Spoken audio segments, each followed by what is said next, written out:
విశాఖ జిల్లాలో మళ్లీ call money వేధింపులు మొదలయ్యాయి. మధురవాడ రాజీవ్ గృహకల్ప కాలనీలో దాసరి శంకర్రావు అనే వ్యక్తి అనుమానాస్పదంగా మృతి చెందాడు.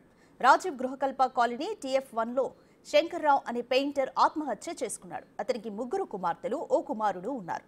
ఆర్థిక ఇబ్బందులతో రెడ్డి అనే వ్యక్తి నుంచి 5,000 రూపాయల ఫైనాన్స్ తీసుకున్నాడు శంకర్రావు. 3,000 అప్పు తీర్చక మరో 2,000 బాకీ పడ్డాడు.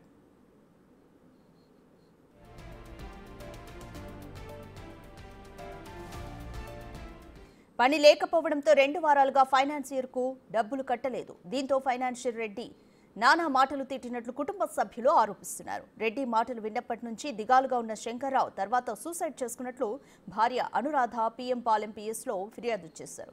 PM పాలెం పోలీసులు మృతదేహాన్ని KGHకి తరలించారు.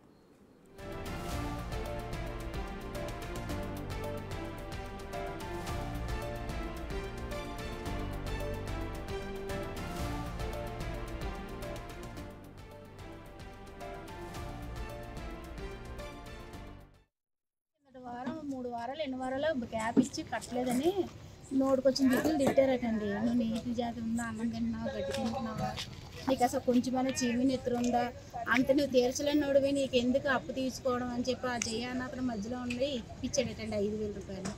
అతను కూడా అన్నాడటండి అతనితో, నీ వల్ల నేను మాటకాస్తున్న శంకర్రావు ఏంటి ఇచ్చివచ్చు కదా అని. అయితే కిందటి వారం గోలగోలు చేస్తే ఇంటికి వెళ్ళాను. ఏమైంది ఏంటంటే 3,000 గురించి నా పరువు తీసేశారు, నన్ను ఎదనం చేసేసారు, నేను ఇప్పుడు ఏం చెయ్యాలని చెప్పి గోలగోల చేశాడండి. పోలని 3,000 కదా వచ్చే వారంకి ఇచ్చేద్దాంలే, ఎలాగో సెట్ చేసేద్దాంలే అనేసి అనుకున్నాం. ఈలోగా ఇలా ఉరేసుకున్నాడండి. ఏమైంది అసలు ఏంటో తెలియదు. ఈ ఫైనాన్స్ ప్రాబ్లం వల్ల చనిపోయాడు.